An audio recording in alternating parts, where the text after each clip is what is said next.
guys, how you doing? David Lucas back here. Now, today, we're gonna be reviewing Solo, a Star Wars story. Now, Solo, a Star Wars story is my next movie on the chronological order of the Star Wars films. We just did Star Wars Episode 3, and now we're heading on to the last prequel. Well, kind of, you count Rogue One as a prequel, but we're kind of to the last prequel of one of our favorite characters, Solo. Or in better words, Han Solo. Now, Solo, a Star Wars story, was kind of a movie that I felt shouldn't have been made. Mostly because we just had Solo just in Force Awakens that he just passed away in. So we just seen Harrison Ford, the real Han Solo, just pass away. And now we're getting a new Han Solo, which is kind of weird. I always was kind of not really for this movie. I always felt that they could have had better ideas to do movies. I thought there could be more interesting characters either from the Clone Wars or in the books or in Rebels that they could have done movies for that most people don't even know about. But instead they chose Solo, which everyone knows. Everyone knows Harrison Ford as Solo, and everyone just has their own idea of who Solo is and what his past is. And they don't really want to be told by that, which is totally understandable. And this movie also went through a lot of director issues. Lord and Miller getting basically fired off the set and having to basically reshoot the whole set with Ron Howard coming in and helping out. They had to reshoot the entire movie from that, which really was a big damper on the whole movie in general, I feel like. Trailers didn't even come out until really later on, like really close to the release of the movie, which isn't really normal to do either. I still believe Solo should have been released in December. That's my opinion. I believe Solo should have been released in December, or not even released at all, but still released in December. I think that's what it should have been. Now, those thoughts aside on the movie, I gotta say, I did enjoy the movie. I really enjoyed it. I didn't love it. It's not my favorite Star Wars movie ever. It's not even in my top favorite Star Wars movies ever. But I did enjoy it a lot, and actually enjoyed it more from this time watching from the first time watching, but I actually really did. There are some issues with it, and of course, like most of my reviews, I'm going to go from the bad and into the good things about it. So, I'm going to start out with my bad things about this movie. And now, the first thing that I just really did not like about this movie at all is the whole Lady Proxima character. I thought she was a really weak character. It kind of actually reminded me a lot of the weird octopus squid character, Bugale or something from Rogue One. Voice was really annoying to me. Basically was just in there for nothing. She was in there for a quick scene and you never see her again, and they build a whole big deal up to her and you don't really see much of her at all. She's just there for a quick second and then goes. She has nothing to do with the story, nothing to do with the movie, and she's just a waste of a character, honestly. It's just a complete waste. She didn't need to be in the movie at all. Now, one of my biggest issues with this movie, and it happened almost right off the bat, and like as the scene was coming in, I kept on telling myself, like, please don't do this, please don't do this, please don't have this be how Solo gets his name. And it's the way how Solo gets his name. I just cannot stand how he gets his name. Every time I watch that movie, and I've watched this movie about 3-4 times now, and every time I've watched it, that scene coming up, I just hate so much. I don't get why that's the way how he got his name, by having a Imperial tell him what his name is, by having an Imperial giving his name. Why? Why is an Imperial giving his name to him? He should have just gotten his name in the first place. He should have just been born Han Solo. Why? That was just how he should have had his name.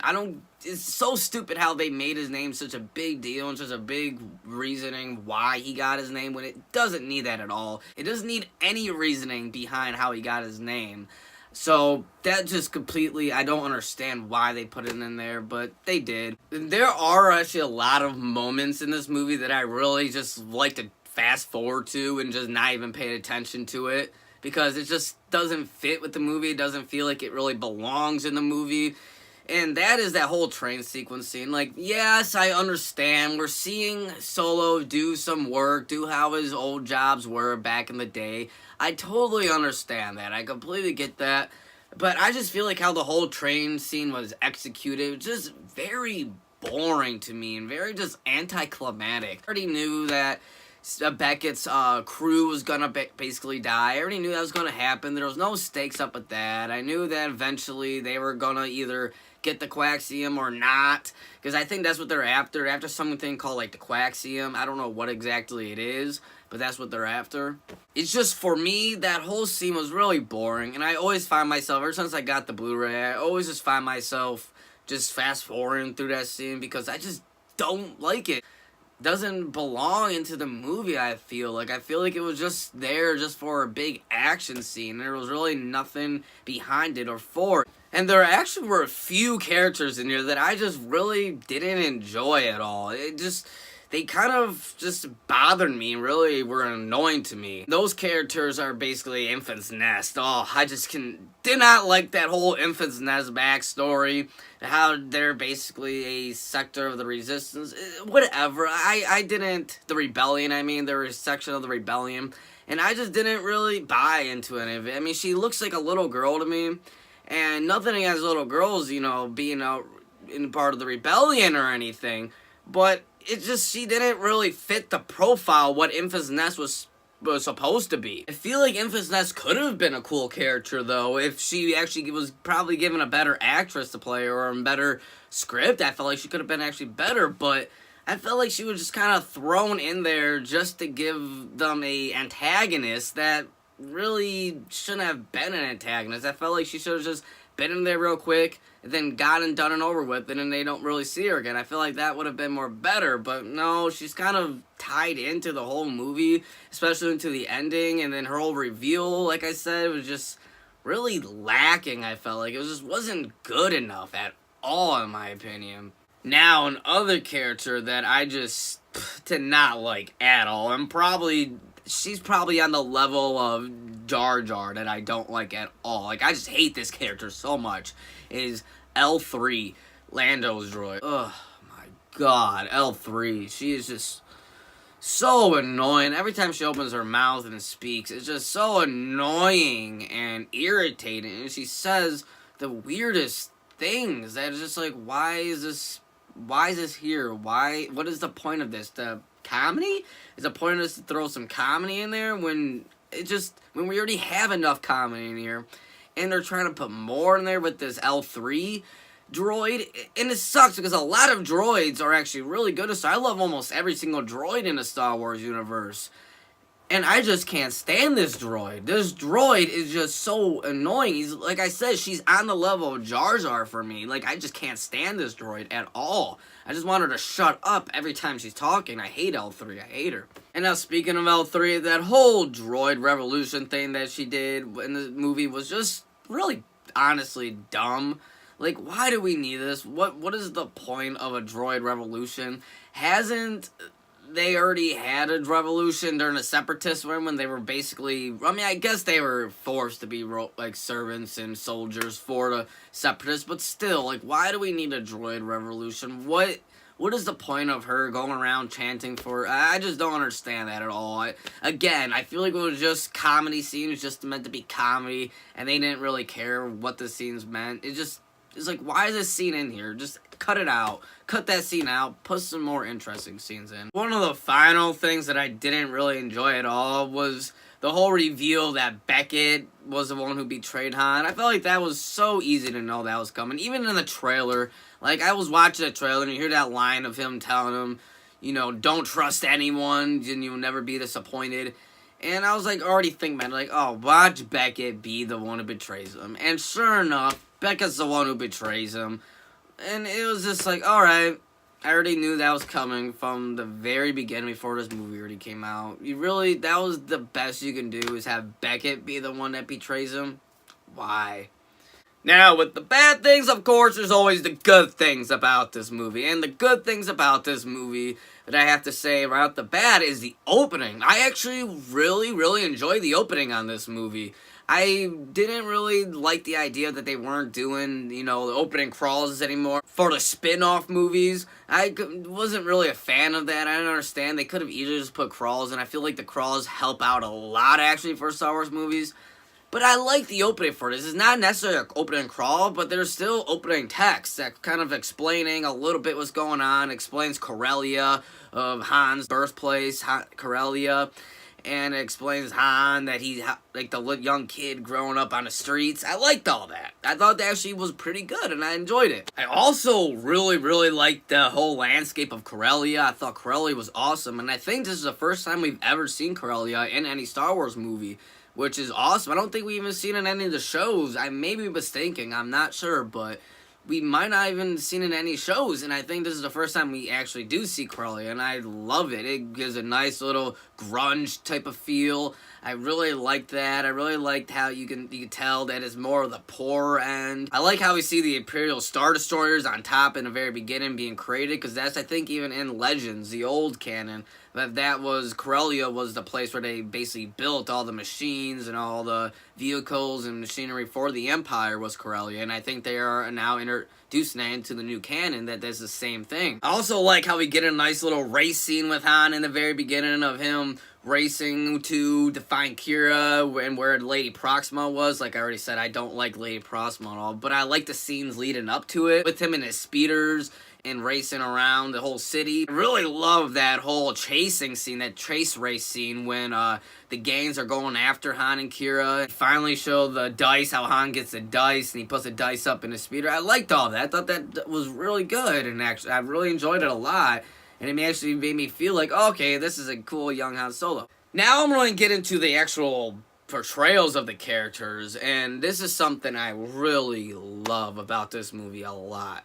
And this is probably my favorite things about the whole movie, is the portrayals of all the characters. I thought Alden's performance as Han was actually really, really good. Now, of course, it's not perfect. It's not exactly Harrison Ford's Han Solo, but I thought the performance he gave was just really, really, really good. I really enjoyed his performance. I thought he did an excellent job giving us a younger Han Solo, a less experienced Han Solo. He's not the Han Solo that we met yet in A New Hope, but we can see the start of it. We can see him building up there, like seeing him through the years, getting older and older. And we see him more and more through the movie, still becoming more of the Han Solo that we knew, but still not exactly like him, because he shouldn't be. He shouldn't be copying Harrison Ford. He shouldn't be doing what Harrison Ford did. He should make the character his own, but at the same time, keeping the spirit of Han Solo, and I thought he did that perfectly. And I think he's probably was the best choice for this role, honestly. Donald Glover's performance as Lando was just really great, honestly. I mean, I close my eyes and I just hear Billy D. Williams talking as Lando, and he does an excellent job. What can I say? I mean, pretty much everyone has said that his performance is great, which they're all right. It's all great. It's great. His performance is just magnificent, and I think he does a great job. I'd love to see him more in more movies and more maybe TV shows with the Disney Plus coming out playing Lando, because I think he did awesome. I also thought Qi'ra was a great character, really interesting character. I wish we would have gotten more of her, but I thought what we got of her really interested me in her, and I hope that we maybe see her more in, some TV shows, maybe some books even.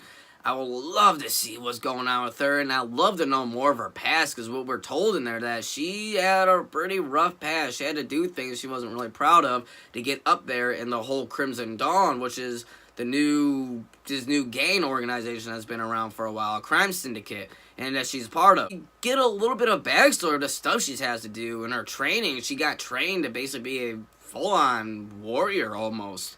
And she's a really interesting character. I just wish we would have gotten more of her, but hopefully we see more of her in books, like I said, and hopefully TV shows. That Disney Plus's streaming service is coming out, and they need more content out, so hopefully they can give us a Qi'ra TV show. That would be really awesome. I also loved Woody Harrelson as Beckett. I know that I said there are some things in what they did with the character in the movie that I didn't really like, but as a whole, I thought the character of Beckett was really good and really interesting. We see that he's basically was a guy who taught Han a lot of things. He's a guy who gave Han his first gun. He's a guy who gave Han his first job, basically.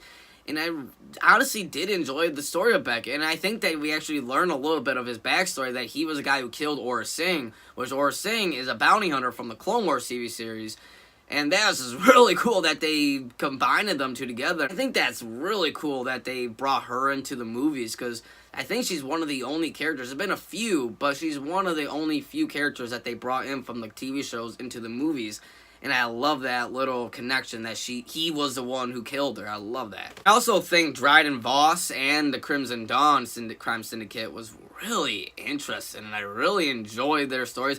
That's the times when I really enjoy this movie, is when we're in depth with the Crimson Dawn and Dryden Voss and that whole crime syndicate going on and what they're basically after. And it's just really, the whole Crimson Dawn organization is just a really interesting organization, and Dryden Voss just puts it up there as probably one of my favorite villains in Star Wars, actually. I really like Dryden Voss a lot. I hope we can get to learn more of him, because he's obviously not a human, because we can kind of see his face is more like it glows a little bit when he gets angry or when he fights. His face glows, so I think he might be a mixed breed of some kind of alien and human, which is really interesting. I really loved Lando's and Han's relationship in it. Like, just watching them on screen together, it makes me know and gives me the feeling that this is young Han and Lando hanging out. This is their friendship building. And I love how their friendship built. Like, you see that they don't trust each other. They kind of cheat each other on a lot of things. Like, Lando just flew away on Han when Han was saying how he's got a whole bunch of hired guns to the Infant's Nest, and Lando just leaves with the Falcon and doesn't even come back. I love that. I thought that was a really funny scene, actually. One of the only funny scenes in the movie. I loved how that one scene when Han has his arms over Lando, and he goes, and Lando looks at him and goes, "I hate you." Han goes, "I know." And I thought they did great. I thought his relationship was perfectly well done, and it really makes me feel like, yes, this is young Han and Lando, and that's all I needed. I thought they did a great job on that. I also really, really liked that little inclusion, how they made Han shoot first. I thought that was a great inclusion to do. It was really perfect to really show when Han shot Beckett, and that was a really, really good thing. Kind of stab at George Lucas a little bit, saying, hey, we all know Han shots first, because Han always shoots first. He always, always, always shoots first. Now, finally, what I gotta say is probably the best thing out of the entire movie, in my opinion, is the reveal at the end that Darth Maul is in control of Crimson Dawn. I thought that was just an awesome reveal. Was not expecting that at all, but it makes perfect sense in my opinion, because if you look at Darth Maul's journey through the Clone Wars and through Rebels, which is actually happens afterwards, so we already know his fate after Rebels, but the whole question remains is, how did he get where he was in Rebels? How did all this stuff happen? It just makes perfect sense for him to be in there. It makes perfect sense for him to be kind of the head of the Crimson Dawn, because in Clone Wars we actually find out that he kind of was, he took control of most of the crime syndicates. He did. He became a big crime lord. He took control of the crime syndicates. I like too how they got his fake knee, his fake legs, his robotic legs on in there. I like how they put that in there. I'm also really curious to know what's going to happen with him and Qi'ra. He told Qi'ra that him and her will be working a lot closely together. So I'm really, really curious as to what that means, because we see what happens to him in Rebels, and we see his end fate basically in Rebels. So it's really interesting to know what happens in between time, because I think there's like 5 or 6 years in between the times periods of what's going on. So I really wonder what happens to him, what happens with Qi'ra. It's really interesting, really interesting. This movie gives makes you more excited for future things rather than being excited for this movie. At the end of the day, this is a good movie. It is a good movie. It has its problems. It's not a great Star Wars movie, but it's enjoyable. I actually think it's more enjoyable than the prequels, in my opinion. I think a lot of them are more enjoyable than prequels, but that's just me. With that all being said, I'm going to give Solo, a Star Wars story, a 7 out of 10.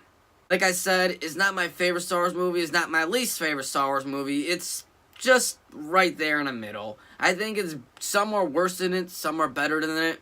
But I did enjoy it at the end of the day. And I thought Alden's performance and Donald Glover's performances as their characters, I thought were just beautifully done.